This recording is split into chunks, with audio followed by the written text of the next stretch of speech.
Test.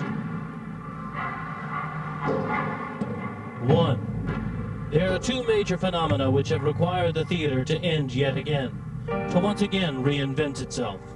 The first concerns the cultural logic of late capitalism, a worldwide hypercommodification which envelops and implicates all activity in its strategy and establishes an extension of the cultural and the economic into all societal spheres. The moment of hypercommodification problematizes the notion of critical distance and voids the theater of its power to evaluate. In this model of late capitalism, radical critiques which have the capacity to reach a large audience are promoted rather than censored, and through such distribution venues as book and ticket sales, these critiques assist rather than deter the opposition, leaving the notion of an avant-garde challenged and paradoxical. The second phenomena is the propulsion of simulation strategy throughout our global space, which, as Baudrillard has noted, short-circuits the connection between the real and the imaginary by substituting signs of the real for the real itself.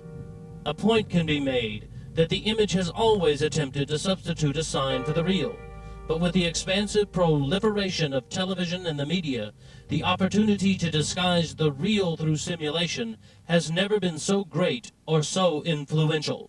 These paired phenomena throw into question both the capacity for transgressive or resistant performance, and even more fundamental, the wisdom of being involved in the hegemonic and stultifying practice of image making. 2. Eric Havelock in Preface to Plato and Downing and Bazargan in Image and Ideology reconfigure the commonly held notions of Plato's so-called anti-theatrical prejudice and his theoretical banishment of the poets from his ideal state. What once could have been read, and in many cases still is, as just plain wrong and a primitive fear of mimesis, is now looked on as a radical critique of an ancient oral tradition of information distribution and pedagogical techniques. Through the recitation of Homeric verse, the male figures of power were indoctrinated to the institutional strategies of an illiterate state.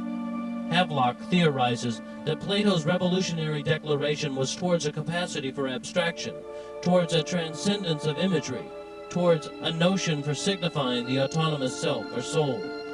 Plato's theory models the process of image indoctrination as a closure for the individual's ability to rethink or critique those images.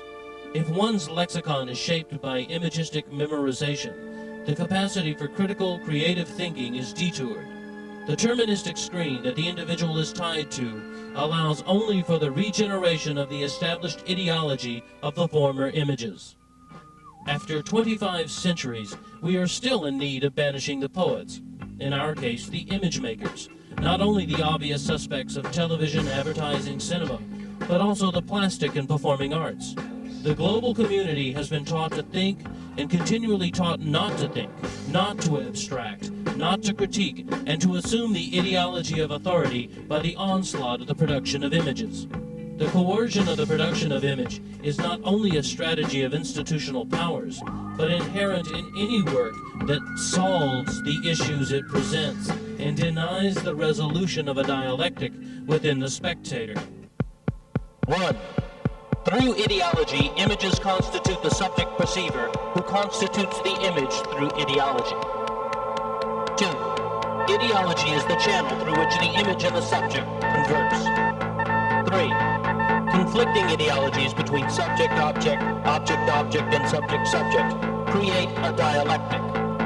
4. The dialectic necessitates the master-slave paradigm. 5. One ideology becomes subservient to the other. 6.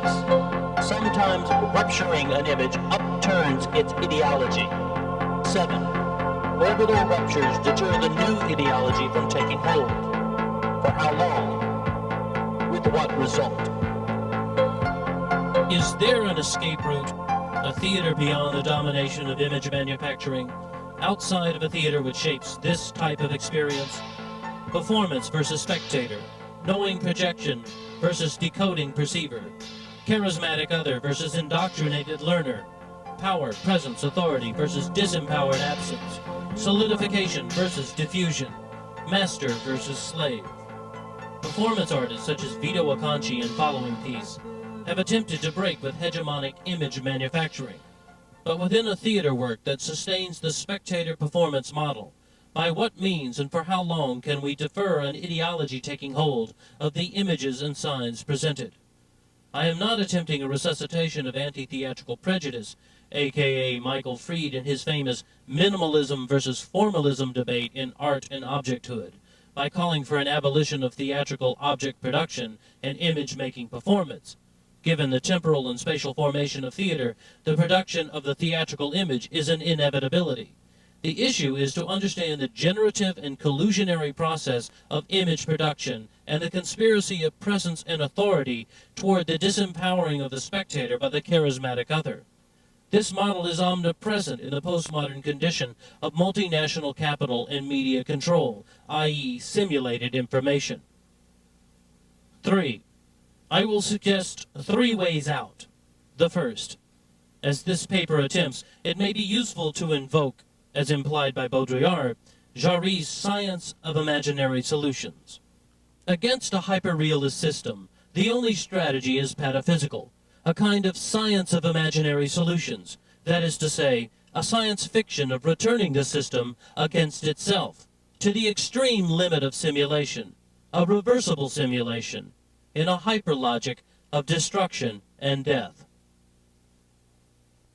Suggested performance works for the Laboratory for the Development of Oppositional Art at the extreme limit of simulation.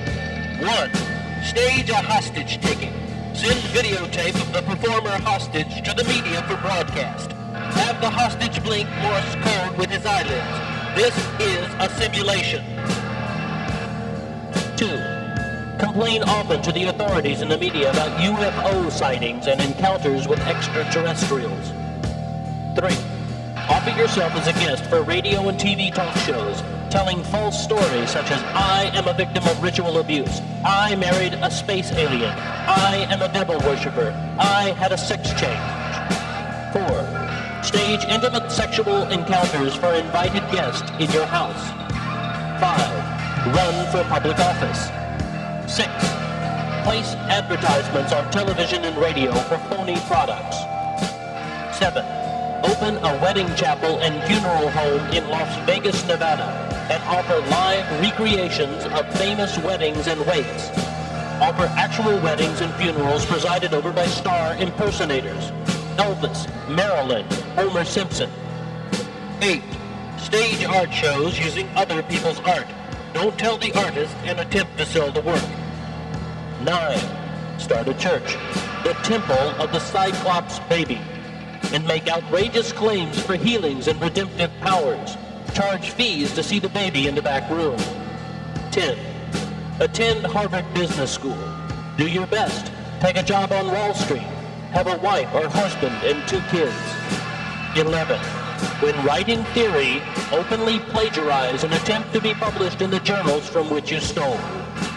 A pataphysical rerouting takes account of the morphology outlined by Baudrillard that marks the closure of linear discourse, the classical era of the sign, the era of production and that of representation.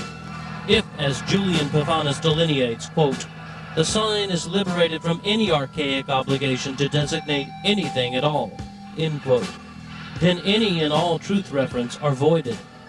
And in the absence of truth reference, anything and everything is just gaming. Pataphysical reroutings return the system against itself in a hyperlogic of destruction and death. The theory, the practice being promulgated here, is a para-oppositional discourse. As noted by Mann, Pacioli in the theory of the avant-garde defines the avant-garde as aesthetic activism. Berger in his theory of the avant-garde positions the discourse as a configuration of art which attacks the institution of art. From within the death of the avant-garde, we can only carry the traces of the attitudes of aesthetic activism and an institutional assault. They work as a genetic imprint that operates from the level of DNA, but cannot rise to the skin. They shape, but are invisible. A pataphysical rerouting an oppositional art will manipulate the operating manual of simulation, but it is not a mirror. It does not have a referent. It is oppositional art whose opposition is itself.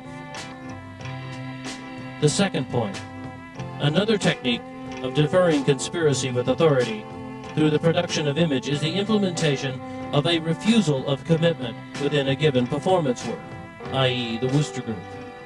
The refusal of commitment encourages the interrogation of ideology, of simulations conspiracies, and oppressive meta-narratives to be confronted within the spectator and not simply represented by the performance. This stepping aside allows the signifying performance to free-float away from authorial intervention, asking the spectator to read as opposed to watch the performance. The third methodology for avoiding the theatrical is a ceaseless rupturing and negation of the production of image-making. Richard Foreman's ontological hysteric theater has been developing a technique along these lines for several decades. I wanted a theater that did the opposite of flow, he said. A theater that was true to my own mental experiences.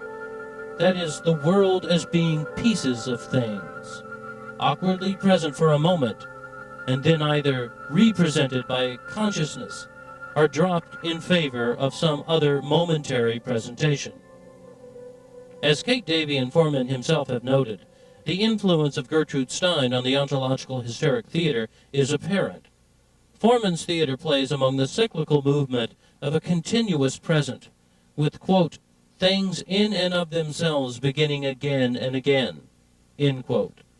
What is interesting in Foreman's theater is not the drama of consciousness, as the director and others have claimed, or his questionable claim to a theater true to my own mental experiences, but the drama of the production of image, its immediate demise through discourse, and the persistence of a reappearing ideology. 4. Those who question the concreteness and troubling consequences of the model of simulation need only reflect on Desert Storm, a media simulation par excellence. As the 100 Hours War concluded, there was an unprecedented 98% approval rating from the American people to the exercise. A close reading of how the Gulf War was packaged for the world spectator seems to reveal that the institutional strategists of the world apply simulation techniques with great dexterity. The producers of this, quote, perfect descriptive machine, which provided all the signs of the real and short-circuited all of its vicissitudes, end quote, were well versed in the strategic power of diffusing the real by installing its operational double. The orchestration of this war simulation followed several rules of a game that the theater performance artist can appropriate. The rules are: 1. Every action or image must be presented in its third-order representation, preferably deterred by a mediatic intervention. An example of rule number 1 was brilliantly realized in the installation of video cameras onto armed missiles. The distributed video images depicted unerring accuracy, while deferring any rupture of the simulated real by the real itself, in this case, death and mutilation. 2. Every action or image encoded with the real must be deterred. First-order representations, such as the direct result of a bomb on a human figure, have to be censored or manipulated into a less real, and thereby more real image for the spectator. The disenfranchisement of the media from the real war assured the strategists an ability to stage their simulation without fear of directorial interference, and the freedom to fulfill their goal of the substitution of the real for the signs of the real. 3. No simulated action or image can be ruptured by the real. 4. Always substitute a sign for the real itself. What transpired during the Gulf War was quite startling.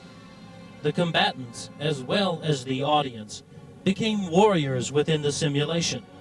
Signs and images were loaded into the warplanes of the media by the Pentagon officials, and dropped from the payload doors onto the global spectator. Saddam Hussein watched the war unfold on CNN from his luxurious bunker. The war hero/video technician had to infiltrate the leader's lair via the cathode ray tube, supplying him with the misinformation and terrorist tactics of mind control. Who's controlling whom? The simulation, by profiteering from the disappearance of the real, controls all within its occurrence. 5. Confuse and manipulate real-time and simulation time. The production of the simulated war occurred in the real time of the actual event, so that inquiries into the status of priority were deflected. A sign which is generated simultaneously with, or which even precedes its referent, further complicates the already problematized relation of sign to signified. The temporal distance from the object to its representation is at its greatest in a work of plastic art, and at its least in its generation in the mind. As the sign and its referent approach each other's moment of generation, they begin to resemble each other to such an extent that there can be no critical distance. The closing in between the sign and referent displaces any phenomena that is used to bridge the gap between them. Phenomena such as memory and critique, as suggested by Frederick Jameson.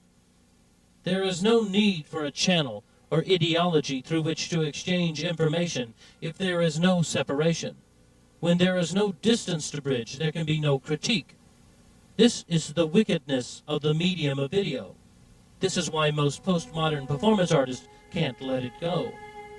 Like a tarot card's signification when placed upside down is inverted, so can video be transposed from an instrument of simulation and invisible ideological promulgation to a machine that runs the forced separation of object and representation, image and ideology. But why not give room to the warnings that surround the exercise I am suggesting? The following is a quote from Anthony Kubiak's Stages of Terror. Quote, "We are not free," writes Artaud, "and the sky can still fall on our heads. Floundering in the differential breach, we may not be free, but we must somehow try to maintain the distinctions. For when difference collapses, life will indeed become simulation, and the possibility of theater, even as possibility, will cease, and the sky will indeed crash upon our heads." End quote. Well, life has become simulation, partially. The avant-garde is really dead. It always is, but is always in the process of reconfiguration.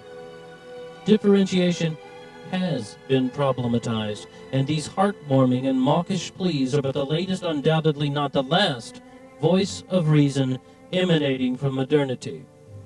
What is not needed is nostalgia, or returnings to more traditional and reassuring perspectival or mimetic enclaves, but a jaundiced gaze at the depleted performance act, questioning whether the capacity to critique or the ability to map still reside within its structure. Yes, it's a good day for singing a song, and it's a good day for moving along. Yes, it's a good day. How could anything be wrong? A good day from morning till night.